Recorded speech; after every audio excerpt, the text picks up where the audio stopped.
Welcome to this edition of the Establish the Edge podcast. Your host, Mike Leone here. Pretty pumped about today's episode. I've got Rich Hribar of Sharp Football Analysis on, at Lord Reeves on Twitter is probably what you know him by. And Reeves and I have interacted a ton on Twitter. We actually met at an FSTA conference like 5-6 years ago now, which is pretty wild, out in Las Vegas, but somehow we've never really done any shows or podcasts together. And last week I had the show with Joe Holka, talked a little bit with him about how he got in the industry and started, and we're going to pick Rich's brain a little bit in that regard, talk about his love for rushing quarterbacks and everything that goes into his column each week, the worksheet, which is sort of like, if you're an ETR subscriber, it's kind of like Evan Silva's matchup column, a little bit different, but he gets out early in the week going through every single game.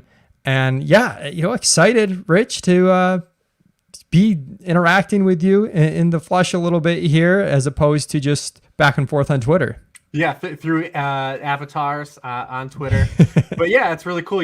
What's funny is when you reached out and asked if I wanted to come on the show, your name had just come up in a thread that I had with JJ Zacharyson. He was a mutual friend, so no official humble brag there, having a thread with JJ. But and I said, I was like, what's crazy is I'd never done anything with Leone. Like, I've never done anything with him. And then you asked, literally, I swear to God, it was like 3 days later, and it was like, that's wild. It's crazy that it works out. But no, we've interacted and followed each other for years. Like I said, we met. We were talking a little bit before the show, just how we met in the FSTA in Vegas, and I remember you sweating someone shooting free throws. You guys have been knee deep in the DFS weeds for so long. And then helped. You guys influenced a lot. You and Dink especially influenced a lot of like how I got into DFS and how I started playing initially too as well. So it's great that we finally get a chance to get together and do something. Yeah, that's funny you say that, because I think, likewise, like reading your worksheet stuff, which you had, in the Roto World days as well, which is where you were before Sharp Football Analysis, if I'm correct. And like, how did you get started in the industry a little bit? Like, just kind of curious about that, because when I was first interacting with you, you were already kind of like pretty well established, or it felt that way to me at least. Yeah, so I mean, I was always someone that's very, not into social media at all, for good reason. I'm still really not into it, and I've hurt my brand a little bit just by not tweeting as much, these days. And my follower growth is lower, but my sanity is higher. Hashtag never tweet. So yeah, so I never have Facebook, and my buddy kept saying like, oh, you gotta get on Twitter, to follow, like, keep up with your news, because I was playing so much fantasy sports at that time anyways, fantasy baseball, and especially fantasy baseball, where you want to be on daily news, get guys out of the lineup and do things like that. So I finally broke down and I got a Twitter, and I said, oh well, I'll at least like tweet some of this stuff that like I follow. I'd always told my wife for years, like, because of how much I played fantasy sports, like, oh, these guys doing this, like they're some of them are pretty solid, but most of these guys it's pretty vanilla. Like, I know there's better information out there to provide to people, and I would start sending just random tweets of data like you see me do now, just more frequently then.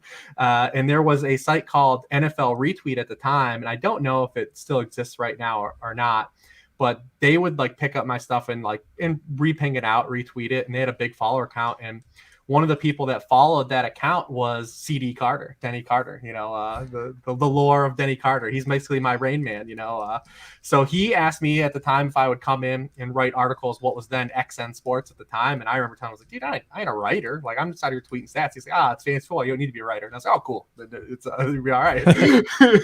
And that's how the story goes. Denny brought me in. I started working at XN Sports, and then just started to do work and get more of my stuff out there. And then slowly started to trickle on to meet more people and have my work put out by I was fortunate to have run into the right people, just like any job, right? Like running into the right people and getting your work into the hands of people. I remember I went on Rumford. Johnny was a big supporter of mine early on, and he got me on Sigmund Bloom's show, and then Evan Silva heard me on Sigmund Bloom's show, and then I became friends with Evan, and so the story goes, and it snowballed into having us here. So everyone just, that gives Denny shit, like, go back. Denny, at least, because I'm on Denny's resume, on his coaching tree. Hopefully that's enough good for everyone out there. And I mean, the way you talk about it too, it just reminds me, like, we're pretty lucky in this industry that everyone's kind of like trying to prop each other up, and there's this genuine thirst for everybody to just kind of try and get better, provide better analysis, play the game better. And I think you see that with a lot of people crossing over, from different sites, and a lot of people are friends. And you talk about giving Denny some shit. I do need to ask you about Denny failing to catch the long frisbee toss from Peter Overset on, what looked like a pretty fun vacation. I think I saw Daigle there. You were there. Some of the Roto World guys, and some of the ship chasing guys. So Pat Crane was there. So that seemed like a nice, fun get together for you guys. And you got to, was Denny down in the dumps after that failure? That was brutal. First of all, I was the one that recorded it on my phone, and you got to give Overzet some props, because that's a one-take throw, and for a one-take frisbee throw, it was pretty money. You couldn't ask for a better throw. It was right on line. Denny's under it. Just lost a little bit in the spin. I will say, a couple yards into the ocean there are rocks and stuff. So I think he got a little scared. So I think he got a little scared of am I going to get brained? If I hit a rock or something. But he should have made the grab. It was a perfect throw. I will say that, we were all, very much, we're all dads at that point. Me, Thorman, and Denny, we're all pushing 40 and we're dads.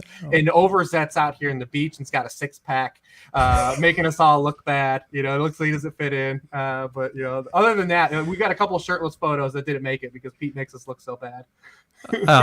Overzet's not rocking the dad bod yet. No. So, but yeah, that whole sense of community is great. And I think I was most like that now, though. Like you said, back then it was. I don't want to say be like it was like back in my day, but it was more of an incubator on Twitter than it is now for idea process and bouncing ideas. Like you said, with everybody getting better now. It's not cutthroat. I think there's still we want the industry to progress, and it's only been as small as it's ever going to be since we've both been involved with it. It continues to get bigger, but now it's a little more saturated, and there isn't as much of those vibes now as it's like the incubation of everyone winning. It's not as kumbaya as it was then. Yeah, that's fair. I feel like I probably tweet a little bit less, so maybe I don't notice it as much. Whereas I used to hop into arguments and stuff a lot more, and now I'm kind of for my mental sanity, as you said, try to kind of scale back and just kind of tweet my information and be a little bit more positive and, not fight, Tyrod Taylor truther arguments that just don't matter that much. so trying to back off those. But yeah, the worksheet that you have going with the Sharp Football Analysis, that's the work that I'm familiar with you with that helped kind of shape even honestly, part of my projections process for DFS and going into that and kind of trying to the things I wanted to investigate to see what mattered. For people that aren't familiar with it, it's on Sharp Football Analysis. You make a couple of games free each week. You can see it game by game. And this week, Minnesota at Baltimore is unlocked. So if you want to check it out, highly recommend doing that. But Rich, you basically start with a grid that's got some important metrics, the pace of the teams, their, team play calling, their scoring, their ranks in those categories, then some major bullet points. And then you kind of give your analysis by each position and guys that you think will spike relative to their usual production or bust relative to their usual production. So you want to talk a little bit about everything that goes into putting that together. And I know you get it out early in the week, which must be a difficult process. You must really be on point to start your week. Yeah, so, obviously I grew up, like a lot of people, reading, Evan's matchups column, which is still fantastic. And, I just wanted to kind of bring my own kind of flavor to that and, kind of my own analysis, because we still approach playing the game, very differently. And what's funny is they both used to coexist together at Roto World, both of these articles. Evan was a big proponent, even with it having some overlap to his own article. He was a big proponent of saying, to the brass at that time, hey guys, we need this article on the site, even paired up with his. And we used to always get all kinds of messages asking if we could put the games in the same exact order and stuff like that. But yeah, it's, basically just a top-down look at every single game, a player expectation article. You can apply it to betting, props, setting lineups, DFS, basically kind of just a world in one kind of top-down look at everything, give you some bullet points. So if you're hanging out with your dad or your uncle, you can use one of those bullet points and say that during the game. You look cool. If you're at the bar, you bring it, say, oh yeah, I didn't know Dave knew that. Like, that's pretty smart. Some of those. Then you get into the player data, and it's only gotten bigger as I've ever done it. It used to start out when I first did it at XN Sports. It was just a couple like notes about the players, and now it's turned on to full on like write-ups on the players. And it is one of the rare existing long form articles still in the fantasy football market, as everything's gone to more video and consumer based for mobile media, which I totally get. But also I kind of like that it is one of the few articles still hanging on like that and still has enough readership to kind of hang on that level. Basically takes up all my day, Sunday night till all the way through Tuesday, and then I'm updating stuff like today, like when Aaron Rodgers is out or Christian McCaffrey's going to play, we're updating stuff. So my family doesn't see me on Monday and Tuesday. I have to feed myself on Monday and Tuesday. My wife is very clear. She doesn't even include me as part of the process. So usually Doordash and something Monday and Tuesday, trying to best to stay as healthy as possible during the football season. But when we're stuck on our chairs for so long, it doesn't always happen. But I'm trying to just incorporate as much of new things that I believe are relevant. And I think we're starting to see the fantasy landscape change a little bit with just some of the data that's become accessible now that it's accepted. Analytics are kind of accepted in football. I grew up as a fantasy baseball player and was a hardcore fantasy baseball player, and it was always accepted there. And then when football started letting people in the door, I was like, oh, I'm going over here because this baseball is this is a process. So I'm going to go to football. And so now that we're starting to see more stuff get incorporated, I still think we're seeing from a matchup level more information be available. I still think that there's some new developing kind of information like True Media and SIS. I think the next wave of where we're seeing is, incorporating absolutely how like defenses play into our matchups, and I go back. So my biggest week in DFS was 2 weeks ago when the Bengals played the Ravens, and I was locked in on Joe Burrow. And if you read the worksheet, you knew I was locked in on him because of how the Bengals, approach, or how the Ravens approach playing defense. A lot of cover one man coverage. They blitz heavy. Joe Burrow had just been devouring the blitz so far to that point of the season, and they had these three weapons on the outside. It's like, if you're going to play a lot of man coverage against the Bengals, like, this is a problem. Like, they're going to eat you alive. Like, you're playing right into their hands. Obviously, I got lucky. It played out that way. I did have more T. Higgins than Chase, and I'll tell myself the process was right with the Prairie Yards that week, but I did have enough Chase to still get in the green and win some money. But I do think that we're starting to see stuff like, does this team play a lot of cover one? Do they play a lot of cover three? How often do they blitz? How does the player perform against the blitz? These quarterbacks, these passing games. I think stuff like that is just now starting to be incorporated into these matchups, and I find that information to be a lot hold a lot of value and be super valuable and provide those little micro edges that we no longer kind of get, because everyone can understand, like, hey, Lamar Jackson's playing the Vikings. They're this, that, and this against the pass. All right, well, why are they this, that, and this? Who did they play? Do they blitz a lot? Do they get pressure with four? Where are the weaknesses on their defense? So that's kind of like what the worksheet kind of incorporates. Those kind of things. It's a lot. And I get it. It's a lot of words on a page, but it also, like I said, I take a lot of pride that I get it out on Tuesdays. You can read the games. I post them as I do them, a lot like Evan does on your guys' site. So you're getting the games as I'm writing them up. And then we talked a little bit for the show. It also provides just a concrete foundation for me already. It's, Wednesday at 1:15 Eastern.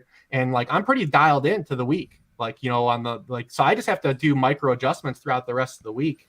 As more news becomes available in terms of like setting DFS lineups, setting my own rosters, maybe making potential trades early in the week in my leagues. So I do. It's a pro and con. It takes up my Monday, Tuesday, but also it's out of the way early in the week as well. So first off, I'm on Team Doordash on Tuesdays. So if you saw my Doordash, spend by day of the week, I'm sure you can see like a pretty big peak, like early Monday through Wednesday type. But it's interesting to hear you talk about like where that next edge might be in fantasy. And I think that actually wraps into like how we do our projections is similar in the sense that all our heavy lifting's done really early in the week. We have to get the base projections out in a really sharp way. We brought on Mark Dankenbring as a projections lead this year. That helps me. And I think there's a huge edge for us in being able to get those mostly done Tuesday night, definitely by Wednesday. And then that first run is kind of more vanilla in the sense of, like what should the player's base target share be? In general, the play calling of Cincinnati against Baltimore, how does that line up? How many plays is Cincinnati going to run? So we get that out of the way, and getting that base workload done early then lets you kind of make subtle tweaks here and there off some of the stuff you're talking about that might be a little bit more matchup specific, that's maybe a little bit more difficult to algorithmically build into the projections. So I'm interested in that. I do want to, one of the things I was looking at to last year was when you're looking at ease of matchup for wide receivers, for example, like seeing how that affects wide receivers of different skill types, and what we see is like some of the slot receivers, for example, I notice our model for their catch rates, like it might not change a whole ton for those guys based on the difficulty of the passing matchup. Whereas some of the other guys that like are more like a downfield skill set, outside role, the strength of the matchup seems to affect their rate stats a little bit more, which is interesting. So I'm looking forward to dive in, especially over the offseason. You mentioned like SIS and some of the other data, to see if we can really discern the signal from there. And it's always a difficult balancing act between anything with defense. Anything with defense is like, okay, this sounds good in theory. This looks cool, but like, does it actually matter? And, so it's cool to hear you using some stuff though that seems to come to fruition. And yeah, it's tough with defense because I was working with defensive metrics and working on all this stuff for years. A giant crux of defensive stats are really just opposing offensive stats. A lot. Like when you're looking at especially when you're looking at from like a target share perspective, all right, well, this team is 30% of the targets are going to running backs, but that's not really a defensive stat. It's really predicated on a lot by the offense, right? Like the opposing offenses that they're playing, and because the ball on opposing offenses typically goes to the best player. So who did they play and stuff like that, especially early in the season, because we're only 8 weeks in. Like a lot of the defensive stats are manipulated basically by just who teams played so far. And in a 17-game season now, even with the one extra game, like that's going to be the true over the whole season. We look at Washington last year. Washington played one of the easiest quarterback schedules in the NFL last year. And, everyone's like, and granted they had good personnel, and I don't think we expect them to be this bad, but a lot of their production was influenced by their schedule last year. And you see this year, they opened with a hard quarterback schedule. They faced nothing but good quarterbacks this season so far in Daniel Jones. But that you see the shift, right? Like good offenses are still productive. And good offenses are still always going to have an advantage. But I don't think it's more of just saying like good offense versus bad defenses, but like more getting into the weeds of and something I want to learn a lot more about too, I want to learn more about the NFL. I like the NFL a lot. It's what led me to this. I really love the NFL, and just understanding, what, opposing teams are trying to do. We don't have defensive data on like how much, we didn't until recently, these last couple of years, like how much cover 3 a team is running. Why are they running it? If a player is hurt, why do they have to change their approach defensively? Because that may dictate some, kind of like I said, those micro edges, because that's all we can live off right now. Like the macro edges, man, are really, they're very few and far between in this industry right now. So just trying to, especially when you're trying to win DFS, we're trying to win thousands of dollars on a weekend. We've got to try to find that little micro to get us the edge, because everyone's working with like the same little bit of stuff. So yeah, that's kind of just like where I'm very much the tip of the iceberg with that stuff, and looking to get my hands on more information, through those sites, and be able to incorporate some of that stuff and just understand it more on a matchup level, because we know that stuff still inherently matters. It's easy to say like there's not a large signal there to say like we're like from a correlation chasers, I'll correlation chase with the best of them, but also you have to understand in NFL, like, you're not always you're gonna have stuff that gets through, and you're gonna, like I said, we're only trying to find micro edges. We're not trying to find this thing that's gonna break the bank. When I first started, I think there's like levels when you're a fantasy analyst, when you come into this industry, what you want to do. And I always feel like everyone's first phase is I call the skeleton key phase. Everyone thinks they're gonna crack the code, right? Like everyone thinks they're going to come up with the next metric or the next thing that's going to blow people away and change the way fantasy football is perceived. And it's a very short-lived life, because the skeleton key doesn't exist. And maybe one day it will, but we wouldn't have a game if it existed, right? Like we wouldn't even be here. Like this industry wouldn't continue to grow if it did exist. But then once you kind of get through that phase, you kind of try to focus on like what you're good at and what you bring to the table. as a fantasy analyst. And that's kind of what I did, taking these top down looks at things and trying to make it easily distilled. I'm not someone that's like very versed in like R, and like I'm not creating these awesome, dope charts like, Sam Hoppin and Hayden Winks, but I'm also really good at not taking a bunch of charts, because there's a lot of people that grew up, like my father-in-law doesn't want to go on a site and see a bunch of charts. But when I put this thing in a paragraph that explains what's in that chart, he understands it, right? So that's kind of where I think I fall on the spectrum. I call myself a lot like the DVD of fantasy football analysis. I was a markedly great improvement over the VCR, but I had a very short shelf life because all these coders and these guys that are really well versed in doing all these things, algorithmically have kind of surpassed me as well too, and I can't get to their level. But a lot of people still have DVD players, and I'll take it. I wouldn't short yourself, because I do think there's a really important talent in being able to like aggregate and synthesize that information to something actionable, because in some ways I'm doing a little bit more on the data side than the, analysis side that you're doing it from. But that's sort of how I view myself, where like I'm not going to scout guys better than Pat Kerrane. Like I'm not going to, he's got his prospect stuff, I'm not going to be able to discern matchups like Evan Silva is going to be able to do. And there's all these things that like just recognizing my skill set. But what I can do is first of all, have like a good ability to find the people that aren't full of shit and like do know what they're talking about in these areas that, I'm not skilled at, and be able to, trust their information, and then figure out a way to like work that into like the quantitative approach that I take, so I did a podcast last night. Like I don't know much about prospects, but I can read what people are saying about Jamar Chase, who I trust, that tell me he's, the best prospect since Amari Cooper. And then when I'm doing, my preseason projections, I can give him, a 20-25% target share. That seems really aggressive, but like just kind of understanding, the level of prospect he is from people I trust, I can work that in, try to quantify it, and then kind of see what it spits out from there. I'm not going to say, Pat said Jamar Chase is amazing, so I'm going to draft him in the 3rd round. But I can go, Pat said Jamar Chase is this amazing prospect, so I'm going to give him a target share that's appropriate for a prospect of that level, and an efficiency that's appropriate of that level, and then kind of see what that spits out. So like being able to aggregate and synthesize information from, people that like do have specialties, I think is really important. So I wouldn't feel bad if you aren't the R coder, Rich. I say every offseason I'm going to do it, but then I'm so burnt out by the time we get to January that I'm like, I just need a little break, and then I start work again, and I'm like, oh, there's no time. I feel that. I absolutely feel that.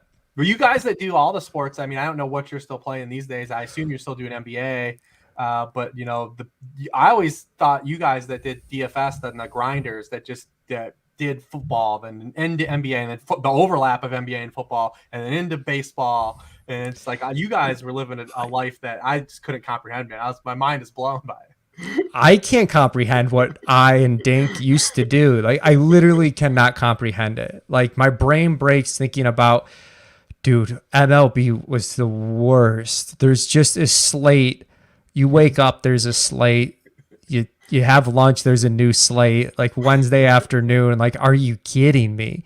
So thank God, ETR doesn't do baseball. I don't even really watch baseball anymore. It's crazy because that's really where I got started, was MLB. Same, and yeah. And like, I don't want to watch, like I like have a visceral reaction to a baseball game now.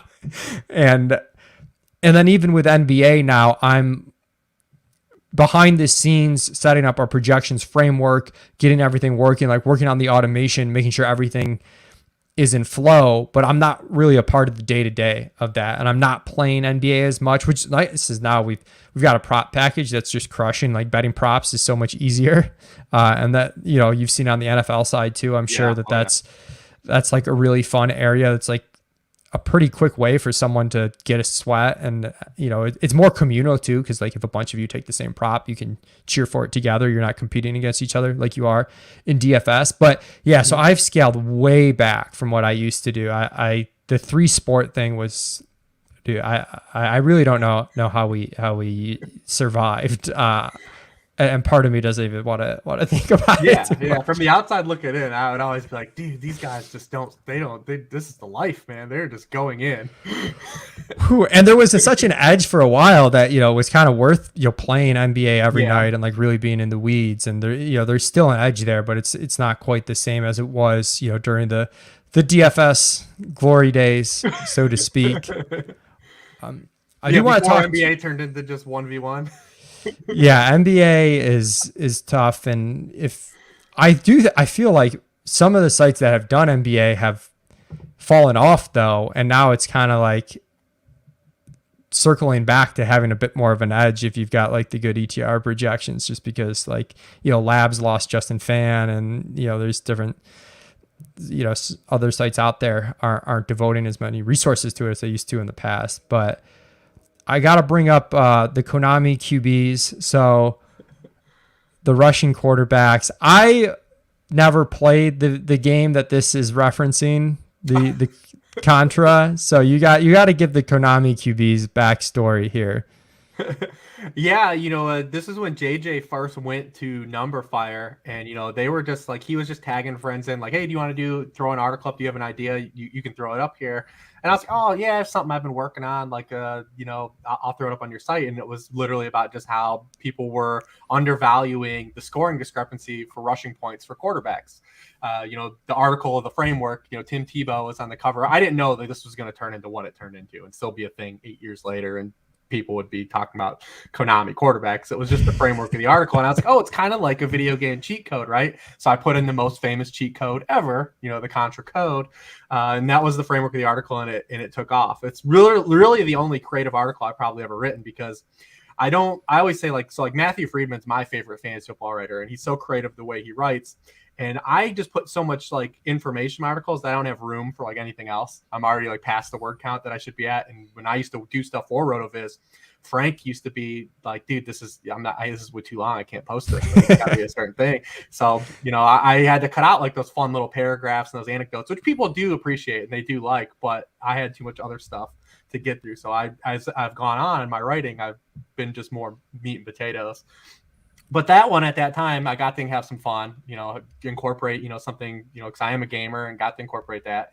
And it ended up being, one, it's true. It's quantifiably true and still is true. And it was an edge for a while because, fantasy football, like people associate fantasy football to real football a lot, especially at the quarterback position and, quote unquote, bad quarterbacks, guys like Christian Ponder and like Tim Tebow. And at that time, Terrell Pryor was just going to start for the Raiders. They announced him as the starter. And that was like the antithesis of the article, was saying like, dude, Terrell Pryor is going to be more valuable than you guys think. Except, yeah.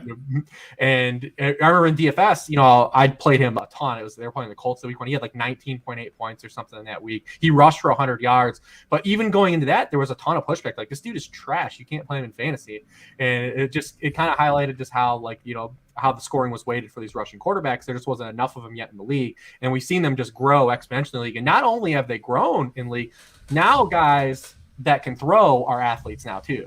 It used to be right. You get the one or the other. And even Cam Newton and Michael Vick, guys that like were bridgers of the gap and had elite passing seasons. Remember, 2010 Mike Vick or 2015 Cam Newton, and you couldn't catch those guys like in the league because like when you're getting rushing with that type of passing performance that was rivaling the best passing performance in the league, those guys are scoring 30, 35 points a week. You can't arbitrage that. Whereas if you have Peyton Manning, Drew Brees, and Tom Brady, the apex of our lifetime of quarterbacks, include Aaron Rodgers in that too, that are just getting these passing productions, like even with your streaming quarterback, you can arbitrage a percentage of what they're producing because it's just passing production. But with these, quarterbacks that now the Deshaun Watsons, even a little bit like Patrick Mahomes, these guys that are putting in 4,000 passing yard seasons, throwing 30 touchdowns, Kyler Murray's, Lamar and Josh Allen right now, like yeah.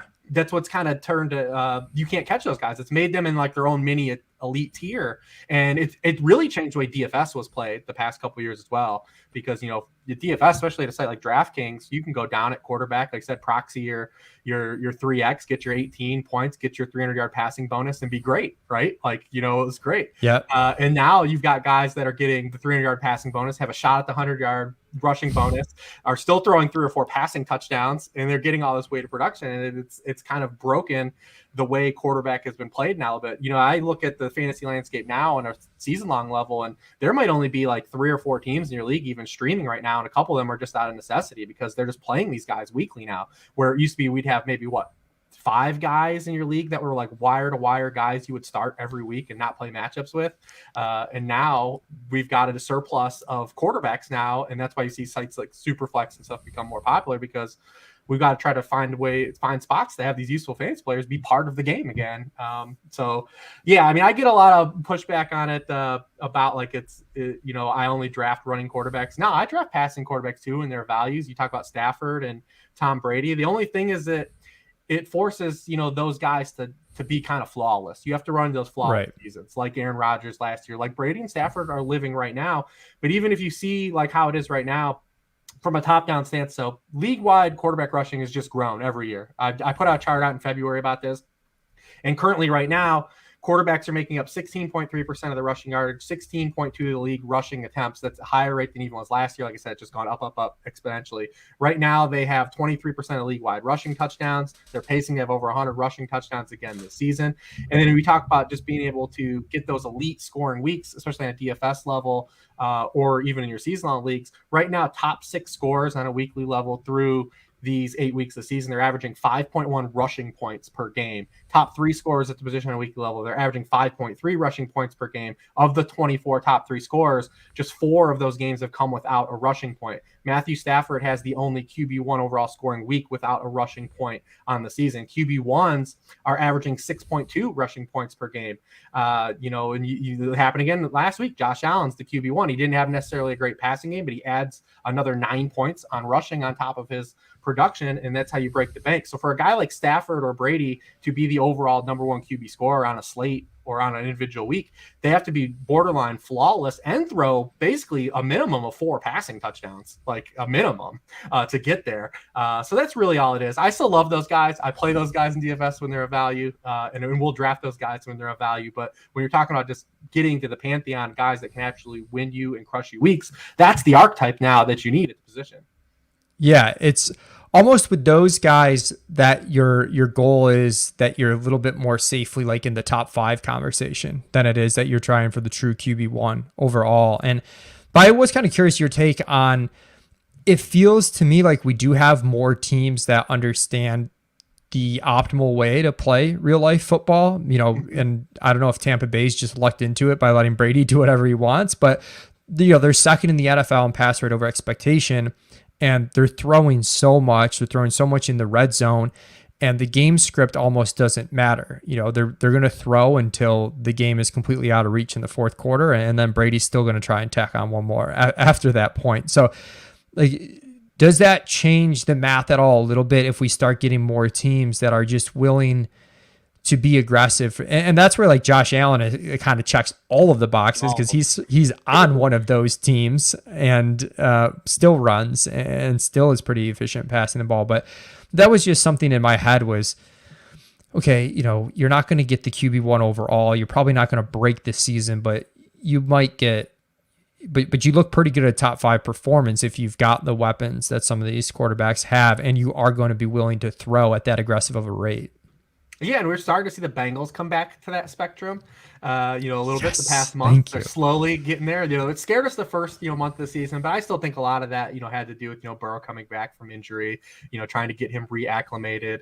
And then also you just can't do what they did with Burrow last year. You can't run that many, empty sets and just run 5-man protections, especially with the offensive line talent that they had.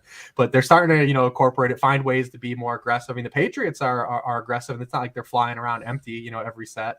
Same thing with the Rams. And the Rams, especially, like when you look at historically Sean McVay's offenses in the red zone compared to what they're doing this year, I mean, their pass rate in the red zone is just so much higher than it was under Goff. And you see just the trust factor, right? So if you have some of those guys, you see the teams can lean into that. The problem is that archetype of quarterback actually just isn't even coming into the NFL period.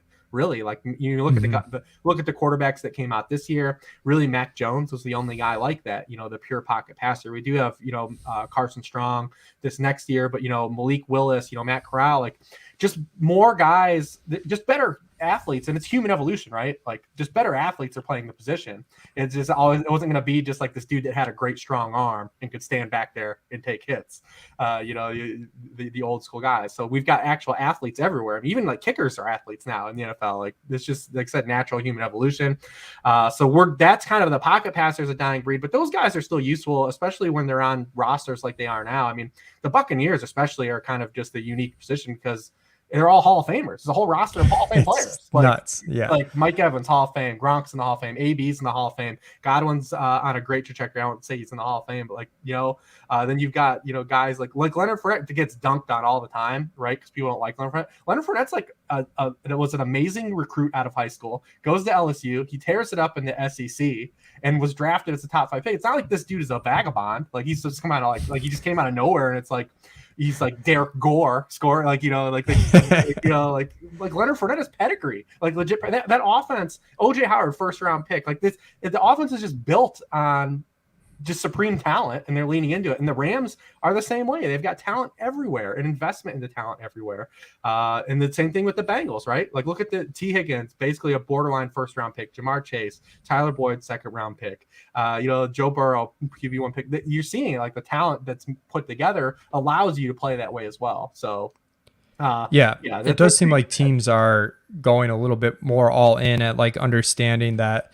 I mean, you saw with Dallas drafting CeeDee Lamb when it wasn't like necessarily a need. Like it seems like some teams are understanding like we need to just pour it on, just be able to score points at will. So it doesn't seem like in season long the edge is as big in these guys. Well, first of all, as you noted, like so many of these quarterbacks do rush just to begin with. So it's hard to like segment them out. I wrote an article in this past off season, and it sort of touched on what you were noting where people aren't streaming as much anymore, where I thought streaming was kind of dead, but late round QB wasn't necessarily because basically the pool of quarterbacks with this upside is huge. And I kind of thought last year was a little bit of an outlier year where it was like this transition year where there was a very clear like top 6 to 8 and it stayed that way. And now the pool is expanding. Unfortunately, the crux of my argument a lot had to do with Trey Lance and Justin Fields this year, which, has not gone well, Rich. It really hasn't. So that's been disappointing. Finally, we saw Fields run last week, though. They got Matt Nagy out of there. Fields was running. So I think these guys, it could be interesting down the stretch if Lance can crack the starting lineup. We get Taysom Hill most likely starting for New Orleans with Jameis out. That brings another rushing quarterback that could really make a difference down the stretch. But as far as ADPs go, the room is definitely sharper in terms of not taking that one quarterback like way early. Like that's... And then that just sort of reduces your edge at getting one of these guys later is if people are getting the high-end quarterbacks at like a more reasonable price tag. But I do wonder how you feel about it. It seemed like Jalen Hurts towards the end of this last offseason was the guy that really ended up being a value, especially when people got concerned, myself included at times, with the Watson rumors. And he ended up dipping into double-digit rounds. Like how do you see this, I guess, playing out long-term? Are we going to... because the quarterbacks that do go like Lamar, for example, he's set up to go absolutely nuclear the rest of the season with the way that they're passing actually at kind of a league average rate now relative to expectation. And he's run cold on touchdowns. I feel like trade for Lamar, he's going to go nuts. But how do you see the general landscape, for season long redraft at quarterback? Yeah, I talk with JJ about this all the time, obviously with his, background. And, we were kind of on it last year about how the market was. It was crazy how fast it went. Like, it just shows you how, like we talked about earlier, the information and everyone and the access, there are no macro edges anymore. You just look at the ADP, those guys immediately just gravitated right to the top of ADP. But there were, like you said, I love the take of like streaming was dead, but maybe the late round quarterback wasn't dead. Because, I'm big on player archetypes. Like, I feel like that's still like understanding how players score points and where points can come from. And these top ceiling seasons can come from. And like you said, you could get a Jalen Hurts, you could get a Fields or a Lance or even a Taysom Hill later, which made it so like you could wait on the position. And if you obviously ran into Stafford or Brady, you're fine too as well. But, those archetypes that if you did run the season of, like, if Jalen Hurts was absolutely passing right now, he'd be, oh my goodness, can you imagine the season he would be having right now? But you're still getting that floor production that's still usable as QB1. Because, when I first wrote that article, it was just like, hey, this is creating a floor that's more usable than you think at the position. And now it turned into being like the combination of being a ceiling crashing to, a kind of element. We'll see. I don't want to give the non-Matt Nagy thing too much legs, because Fields still, 8 of his rushing attempts were still scrambles last week. So he still is right now. He has 21 designed rushing yards now in the season. So that's not acceptable, especially considering the construct of the Bears offense right now. So, like, even though he got there last week and he ran around, he only had 2 designed runs. So I'm still not ready to say, like, that's where we're past that. Like, we've cleared that, mountaintop. I will say, like, when Lance started the 1 week he started, like, there was actually a comprehension of what the coaching staff had with Trey Lance, right? Like, they built a game plan around what Trey Lance did well. It wasn't successful and it didn't hit, but the elements were there of, like, they actually watched Trey Lance play football, unlike the Bears with Justin Fields, these last 5 weeks.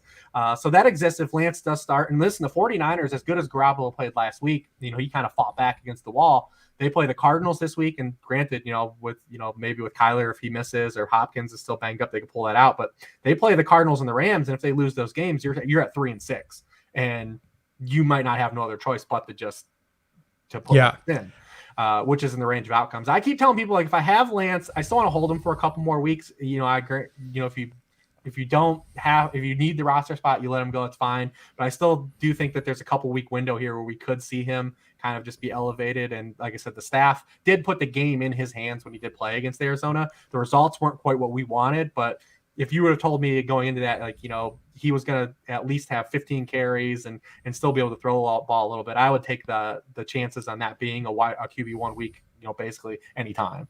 Yeah, I've got an FFPC main event team with Silva and Levitan, and we've got Hurts, who, if you're familiar with FFPC, anyone listening, the initial league playoffs are weeks 13 and 14. Mm-hmm. So it does include the bye weeks, which includes Hurts' bye week. And someone just dropped Lance last week, and I'm kind of chomping at the bit to get Lance as a QB2 on the back end of the roster. And you mentioned not coming around on Fields. The tough part with Fields is, like, the whole point of this kind of is that the player has a floor, and Fields put together, 4 straight weeks of the worst possible QB production you can possibly have in this era. So it's kind of insane how poorly he scored from a fantasy perspective since becoming a starter. The Konami code doesn't work if you're not running. Yeah. because that's the whole thing. You have this rookie quarterback that's going to struggle throwing the football, and he has. But if you're not going to run, then you can't. There's no out for you. You're out of outs. Where's the spades? And he played a spade last week, but like I said, it wasn't the designed run game. So if we're at the mercy of just scramble yardage, that could be hyper volatile. So if anyone's chasing that against the Steelers on Monday night, let's see what happens here. So we've gone through most of the main things I wanted to talk about. I did have one action item on here because I saw you on Holk's show talk about Robbie Anderson last week. Thank God he had like one target, right? We can finally like just be done with it. Yeah, they pulled the plug on us, mercifully. Yeah. They said, that's kind of what it was, right? Because we kept chasing. It's like, well, damn, if they're going to keep giving this guy 10 targets a game, eventually something could happen. But if it's only one target, then we'd be all right. We can wash our hands of that. It's the old Hermsmeyer redacted, right? Like redacted, absolutely.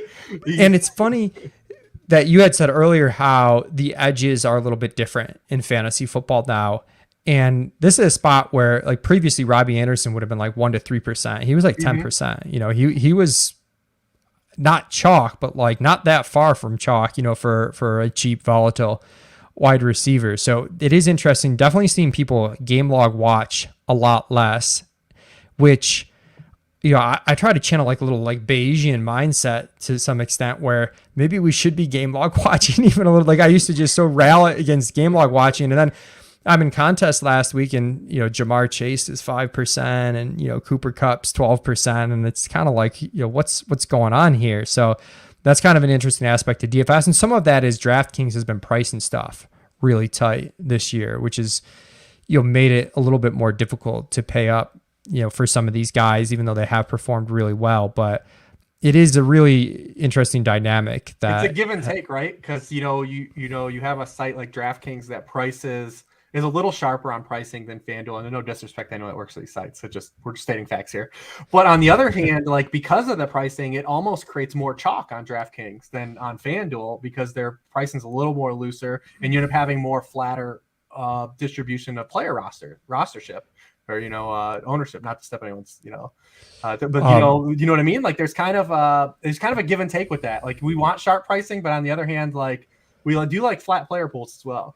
Yeah, 100%. This is something I've come around to a lot this year. Where like I have always like railed on the FanDuel price, like it's too loose, it's too loose, it's too loose. But then I'm doing our projected field exposures, and they're spitting out on FanDuel flat, like you said, because you can play so many different guys. You don't feel gross playing some other guys. And even though it's loose, like it feels a little bit wider where like, Elijah Mitchell was chalk on FanDuel last week as this really cheap running back to like get in these, like some of these running backs on DraftKings, because there's a floor on their pricing that's kind of high.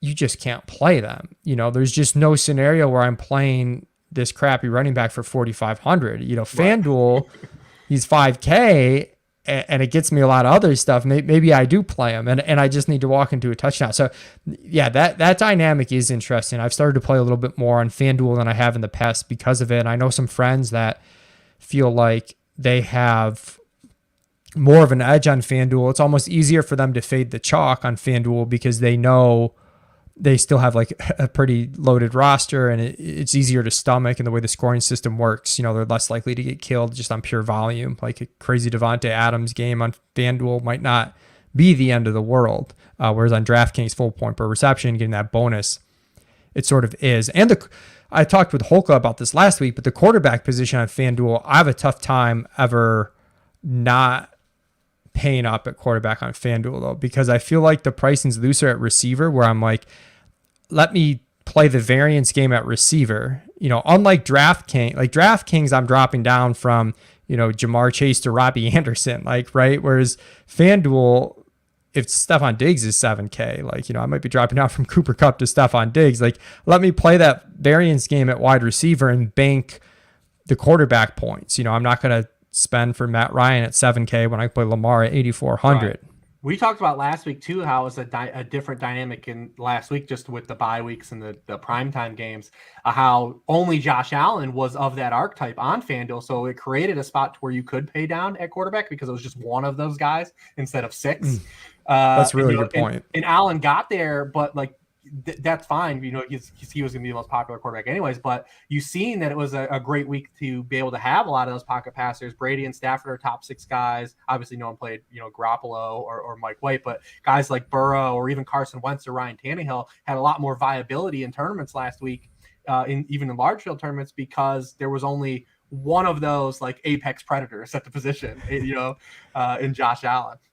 Yeah, he had a late rushing touchdown too.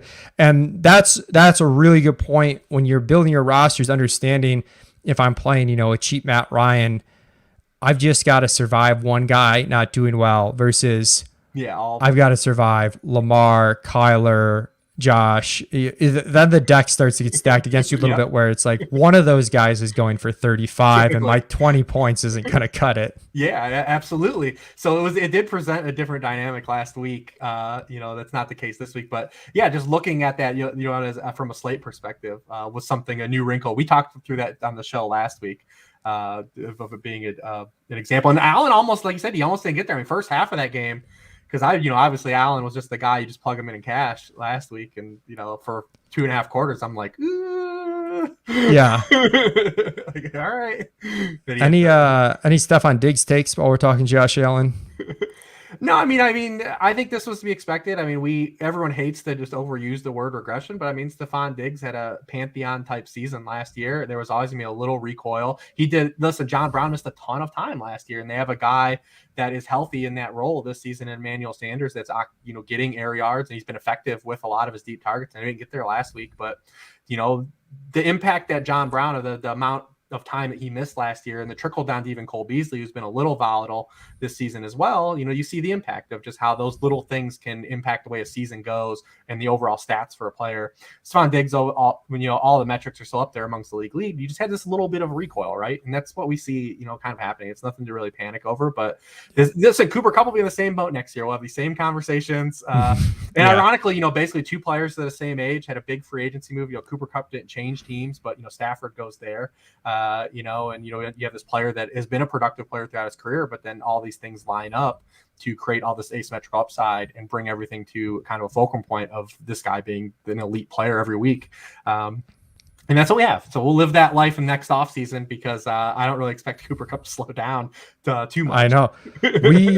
We released our rest of season top 150 and we had him 1 overall, which just seems nuts, but it's every week. At some point you gotta get rid of those priors. Like, I mean, it's the target share too. Like he kind of ran bad last week and went 9-1, 15-1, and like got tackled inside the 5 on 2 separate drives that it could have been the team stopped trying in the fourth quarter. So it's absolutely ridiculous season. And with Diggs too, you mentioned little things, recoil. Like the defense is playing a lot better this year too. So you don't have John Bills, Brown out. The defense is playing a little better, and all of a sudden the opportunities just dip a little bit, and then you run. He didn't run that great on touchdowns, with the exception of a 3-touchdown game against New England last year, and it's kind of the same thing so far this year. That's who he's been for his career as an archetype player. He's not one of those guys that profiles as you might run into a double-digit scoring touchdown season over the course of his career, but he just doesn't profile like that. DJ Moore is a lot like that too, as well. Jerry Jeudy will be like that over the course of his career. Those guys in the majority of seasons, and granted, Diggs is in an elite offense that can elevate touchdown production, but for the most part, those guys are going to be roughly 8 touchdown guys, right? Mm-hmm. And then you might run into the hot season. But yeah, so I mean, it's really nothing that is an outlier in Diggs' performance this year. It's just the expectations changed for a lot of people, especially when you incorporate ADP, and then you have some people believe that is disappointment, but we live that every year with specific players. So earlier you talked about kind of where you think you're getting some micro edges and you're grinding things with the worksheet. In general, is there a particular area or form of fantasy that you feel you have a better edge, or maybe just better than other, whether it's best ball, dynasty, straight redraft? What do you like to play the most if you could pick one game to play, and why? Well, I like Dynasty the most just because it keeps everyone involved on different levels, throughout the entirety of the season. Everyone's doing something different, whereas Redraft, everyone's doing one thing. We have to try to win this one league, right? And then, if you're sitting right now, if you're 2-6, it's hard to trade people. Even if you have an elite guy, how many leagues are you in where it's just well, why is this 2-6 team trading Devontae Adams away? He's out of it and he's just helping these other good players. Whereas in Dynasty, it's relevant to churn your roster and do things like that. Everyone's playing for a different type of strategy instead of trying to win this one ultimate prize. Every season there's different layers to that. So I do like that the most. As far as things that I do that I believe that make me a sound, fantasy player. There's we said, the meta of fantasy football has kind of changed more to structural building. And that's something that's really come to light. This offseason, I think, was the most it had because best ball got so popular. And kudos to Underdog for putting out such a great product to make it so accessible to play best ball. But the roster construction was in the limelight as much as I've ever seen it in an offseason this year. So we've kind of seen that come. That's something I was already in the weeds on because it's fantasy football. We're never going to be able to like I said, skeleton key doesn't exist. We're not going to be able to predict it fully, but we can incorporate strategies that kind of play into that variance, Anchor RB and ZRB are merging them together, stuff like that. So roster construction was always big on my, forefront of drafting teams and giving yourself outs and insurance. And then also some of the stuff I do, I'm real big on player archetypes and understanding how players are used on the field and how that translates to fantasy points. You talk about the difference between DraftKings and FanDuel, the archetypes of players you can play on specific sites where you can gain value and gain an edge. That stuff I've always been in on, and I still believe is still overlooked, to this day. That's why you see guys, maybe get, overdrafted, above their station, an Antonio Antonio Gibson, or these guys like Myles Gaskin, or just our understanding where arbitrage exists. Michael Carter was Myles Gaskin 4 rounds later, so why not reach? I can get Cooper Kupp at that spot. I don't want to, Cooper Kupp's going around Myles Gaskin. I don't want to cut off my hand there, especially when I'm trying to swerve into like wide receiver variants in the middle of draft. So those are all things that like I like to look at, and I provide information. I'm not holding this myself. Like if you read my articles, like that's stuff I am putting out. You and I had a conversation a bunch of times about like best ball, and like how we thought the misnomer was that pass catching running backs were great in these best ball leagues but terrible in season long leagues, because you have to get them right in season long leagues. You have to predict game script. They're so sensitive to so many elements creating their fantasy points. Even in DFS, it's hard to say. Like a couple weeks ago, you try to pick the right J.D. McKissic game, but you could be wrong. The right Naheem Hines game. But in best ball, these guys offered higher ceilings than people think that they offer, and they're great assets, and they were so cheap. You can fill your roster with these guys in best ball with your stud guys that have these apex outcomes, these pantheon do it all bell cow running back outcomes, that. So like stuff like that, I've always kind of incorporated into play and into that structural component of drafting and building rosters. So that's something I still believe is overlooked. Yeah, I could go on a huge tangent about best ball archetypes and like the misnomer of upside in best ball. Yeah. I think is what it comes down to a lot. But I'm totally with you on Dynasty. Dynasty best ball for me is the game to play. Like I like having an in-season trade deadline, but other than that, let me not worry about best ball in season. We're pretty busy, but I do love that game. We made a trade in a Dynasty league earlier this year, T. Higgins for Antonio Gibson, right? We made that trade. Yeah, we did. And that one, we're in, I think, 3 together now, at least 2. Oh, you're in the one with me where I have the worst team of all time, and I'm going through this massive rebuild. Yeah, we made a trade in that when I first joined the league, and you traded me Alvin Kamara, I believe, 2 years ago when I joined. So, we've made a couple deals, so that's nice. But yeah, so I'm interested to pick your brain too over the off season on some more archetype stuff. That's stuff I want to dig into a little bit more, especially like in the earlier rounds, to see if there's some edges there where I think sometimes. And that's a big dynasty factor too, archetypes. I believe, especially when you're trying to project like player career outcomes and trajectory, like dynasty short-term windows and stuff like that. And who has more fragility. That's stuff that's not used. I did a podcast with Matt Kelly last week where we talked about, the non-separator clasher archetype, guys that could run hot like a Michael Pittman is right now. And if there's some fragility to that, so yeah, that's all stuff I believe that is a little bit overlooked, because a lot of people just see wide receiver, running back as positions, and that's it. Let's move on. We're moving on. I mean, yeah, you talk about fragility. I've got a competing team with Derrick Henry, and I go from like I'm the number one contender to now. Not only does that hurt my chances of winning, but talk about someone's stock like switching. Now he's a 28-year-old running back next year coming off an injury. It's like good luck on the value you're going to get for that. So definitely understanding how quickly things can change in Dynasty, I think is a really important mindset to be able to channel and like make the correct decisions. Yeah, there's nothing worse than being on that team that ends up falling out of it and you're sitting on an elite running back. Like you said with Alvin Kamara 2 years ago, you're like, hey, I've got to get rid of this guy right now to start shaping this roster to be better as soon as possible. Because Alvin Kamara, I'm gonna burn through his max value, and by the time my team's ready to compete, I've burnt through the best asset I have. Yeah, if you're not competing, stockpile those young receivers. Okay, if get the running backs when you're ready to compete, for sure. Right.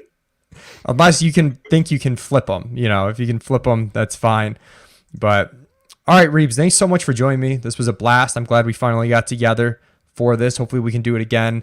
Not as much time, Listen, between, you come to the beach next time. You come join us on the beach. I'm in, man. All right, I'm in. I'll catch that frisbee. Put me in. Sorry, Denny. I'm going to catch the frisbee. You've been taken out. I'm coming to the beach. I will not have a 6-pack like Overset, but I will drink a 6-pack. So that's right. Check out Rich at Lord Reeves on Twitter. Also, make sure you check out his work at sharpfootballanalysis.com. If you click on the fantasy tab, you can check out his worksheet. As I said, a couple of the games are unlocked for the week, including the Minnesota-Baltimore game. Rich, thank you once again. Everybody that's tuning in, please hit the like button.